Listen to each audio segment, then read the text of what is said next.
Hello, good day, guys. Once again, welcome to the Enqueue Sports YouTube channel. We have discussed in detail regarding several kinds of balls used for different sports like footballs and basketballs. Today, it is time to shift our attention towards rugby balls.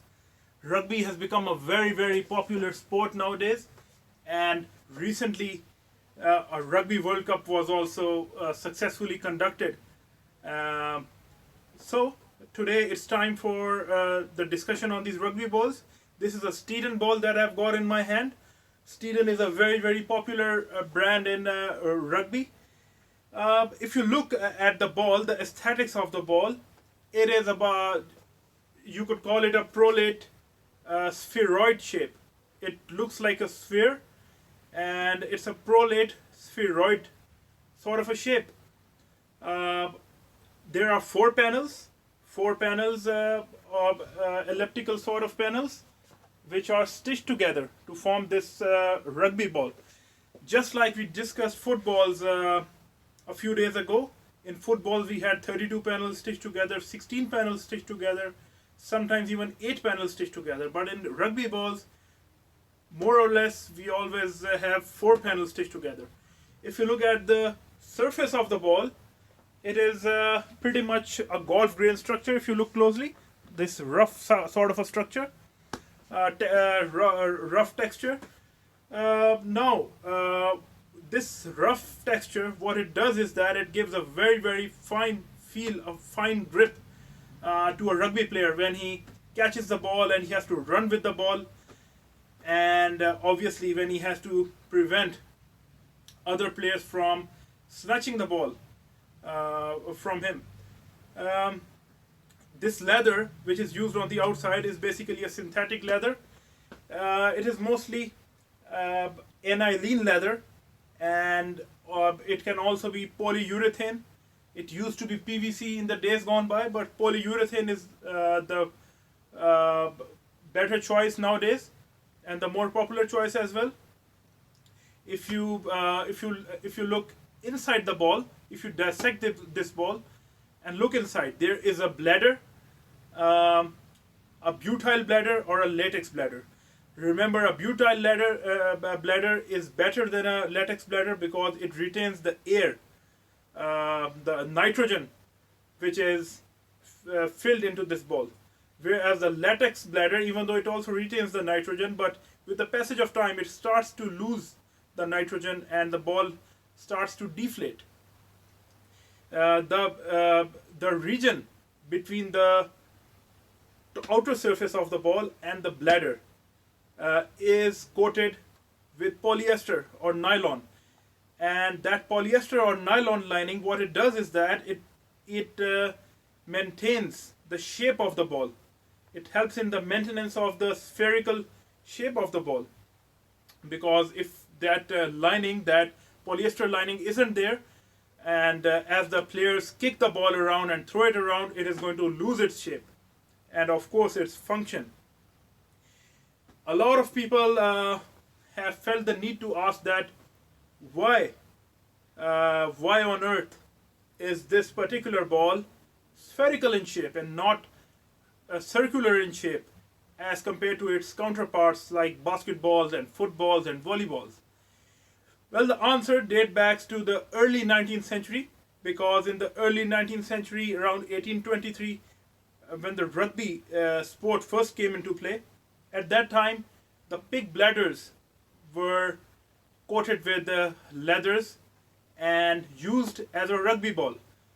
So, that is pretty much what determined the shape of this ball. But in those days, of course, the sizes of the bladders were different, and hence the size of the ball used to be different as well. But nowadays, since the balls are entirely either handmade or hand stitched with synthetic materials, and a lot of R&D, a lot of research and development going into it, they are all the same size. The standard rugby ball is size 5. It is known as size 5, and the size 5 means two things. Because there are two kinds of rugbies being played.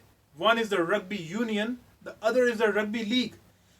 The rugby league ball is slightly different as compared to the rugby union ball, when we talk about the size and dimensions, the rugby league ball is about 28 centimeters in length, and in circumference it is about 60 centimeters. And the rugby union ball is about 30 centimeters in length, slightly longer, and about 62 to 63 centimeters in circumference. So the rugby union ball is slightly bigger as compared to the rugby league ball, and the rugby league ball is slightly more pointed. Now this is a rugby union ball in my hand, and now if I show you a rugby league ball, this is a rugby league ball, you'll see that it is slightly smaller in size, and also it is pointed. Now these balls come in a variety of colors. This one is the standard white color, which is the preferred choice of colors in most leagues around the world. This is an orange color, neon orange color, which is not the color of choice, but with the passage of time, with evolution of this sport, people have started to prefer such colors during the night matches, so that the players and the crowd can pick the ball very easily. I'm not saying that the white balls can't be picked up, but these are more for the aesthetic purposes, for attraction building processes. So these were the Steeden balls. Both were Steeden match balls. You could call this a daytime ball. You could call this a nighttime ball. And now if we come to another brand, a very popular brand, this Adidas. I have an Adidas Torpedo Edition ball. This is also a finely crafted ball. Again, 4 panels stitched together, the same shape, the same varieties going in, the same butyl bladder and the aniline leather on the outside with the golf grain structures. So these were the aesthetics. Now if you talk about the feel of the ball, the rugby league ball should be somewhat between 370 grams to about 430 grams when inflated, of course. And the rugby union ball is supposed to be somewhere between 400 to 460 grams because it is slightly bigger.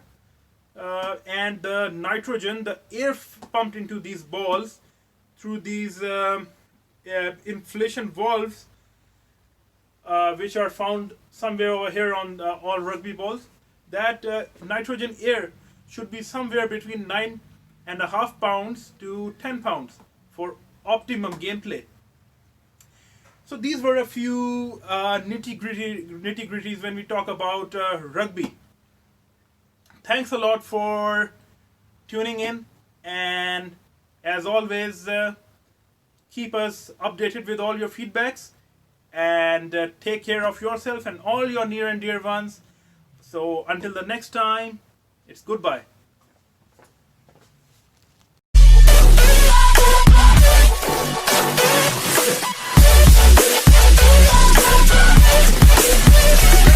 Shine.